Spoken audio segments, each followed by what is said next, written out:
Hey, what is up, guys, and welcome to a return to Planetside 2. Now, we have come back to Planetside 2. There's been a huge amount of updates. The engine has been tweaked.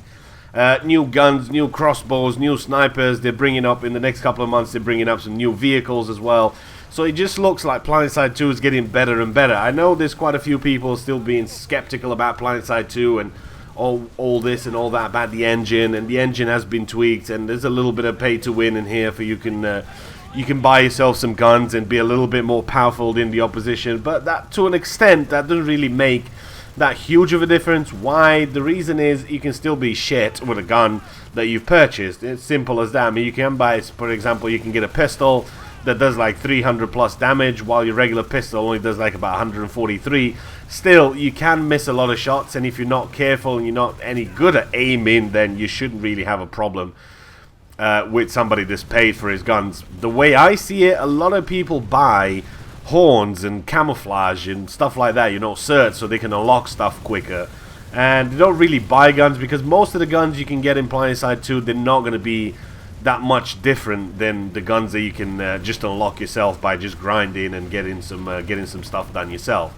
So one of the main reasons I come back to Planetside 2 is to see what the new engine's all about. Obviously, it's not a new engine, it's the same engine, but it has been improved. Now, one of the big important things is I want to see how this engine performs, because there's a new game coming out, H1Z1. Now, I know you probably heard about the game, but if you haven't, it's a new zombie MMO survival that's going to come up. It's a mixture between Gary's Mod, Rust, DayZ, it's a bit of everything in there. But one of the important things is it runs on this engine, Sony Online Entertainment engine. It is this one here that you're seeing the footage from. So if you can run this game, you can run that better. Now, obviously, we love a zombie survival game, and we cannot be more excited for another zombie survival game. But will it work? Will it be any good? Will it be any better than DayZ? Will it be anything better than what's out here? We've seen plenty of games come out throughout the years. Remember the old War Z or whatever it's called these days. I think it's changed to like Infestation or something. We've seen a lot of games come out, and some of them failed really badly, but some of them had potentials, and this one does have potential. Now, is it going to be one of those games that you're going to have to pay to win and all that? Well, we don't know about that yet, because not everything has been released.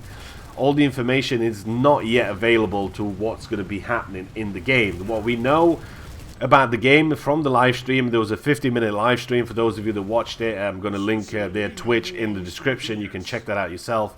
I have asked permission from the devs if I can use some footage just to bring it out to you guys, and we'll have a little discussion going on about the game, and we'll talk of what's going to be happening with that game, if it's going to work or it's not going to work. I personally really hope it is going to work, because we need competition, we need something to be happening. And having more survival games out there competing with each other only brings us more games to play and have fun with. Now, unfortunately, it is going to be a free game. Why I say unfortunate? Because you're always going to have the pay-to-win element in it. Now, how much pay-to-win? Could you be buying houses? Could you be buying weapons? Could you be buying whatever? We don't actually know just yet.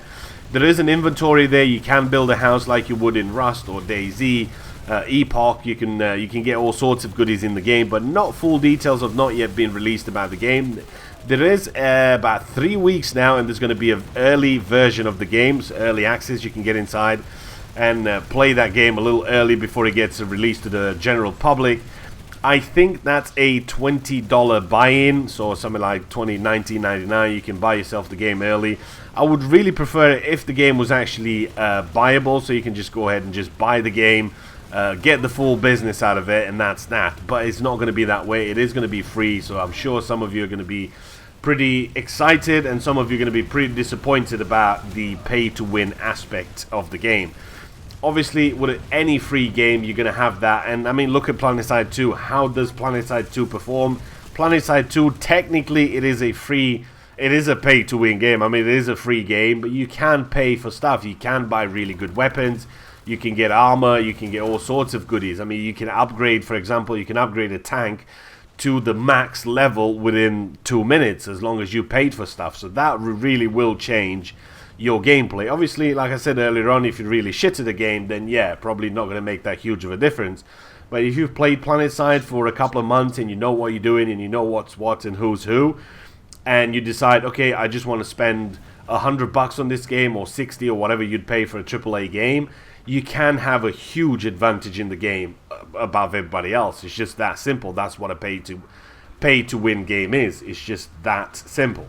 Now, obviously, I really hope that it's not going to be the case where you come in and you can buy yourself extra lives, or maybe you can buy yourself guns and stuff like that, because it's going to be pretty hard to be able to find weapons and find resources and find materials to build your house and just get into the game as it just comes out. But I think it's going to be a dirty Wookiee there trying to ninja stab me. I think the game itself has huge potential, and it's going to be one of those games that if you get it right and you get it working properly, people will fall in love with it, and you have a huge amount of people playing it. Now, will it take over DayZ? Will it take over Rust? Will it just, everybody will go, yep, that's it, we've played that, there's a new game coming out, and move into that?